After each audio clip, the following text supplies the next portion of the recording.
Big பாஸ்ல live ஸ்ட்ரீம்ல பார்த்தீங்கன்னா, Sandra அவர்கள் அழுது கொண்டே கன்ஃபெஸ் ரூமுக்கு போறாங்க. என்னன்னு பார்த்தீங்கன்னா, டிசம்பர் மாசம் அவங்களுடைய அப்பா வந்து இறந்திருக்காரு. அதனால அவங்களுக்கு இந்த மாசம் நெனச்சு அவங்களுக்கு வந்து ஃபீல் பண்றாங்க அப்படின்னு ஒரு விஷயம். பிரஜின் கிட்ட ஒரு சண்டை போட்டு, அவரு வந்து என்கிட்ட சரியா பேச மாட்றாரு.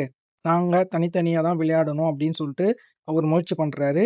நான் ஹஸ்பண்ட் ஒய்ஃபா நான் பேசல. நான் இந்த வீட்ல ஒரு கண்டெஸ்ட்டா அவரு இருக்காரு. அதனால நான் அவர்கிட்ட பேச ட்ரை பண்ணேன். அவரு நான் பேசுறத வந்து அவாய்ட் பண்றாரு. மூஞ்சால அடிச்ச மாரி பேசுறாரு அப்படின்னு சொல்லிட்டு சாண்ட்ரா பயங்கரமா அழுவுறாங்க. பிக் பாஸ் கிட்ட போயிட்டு, இனிமேல் நான் இந்த வீட்டில இருக்க விரும்பல. என்ன வெளிய அனுப்பிடுங்க அப்படின்னு சொல்லிட்டு சொல்றாங்க. பிக் பாஸ் சமாதானப்படுத்தி மறுபடியும் வீட்டுக்குள்ளேயே அனுப்பிச்சிருக்காரு.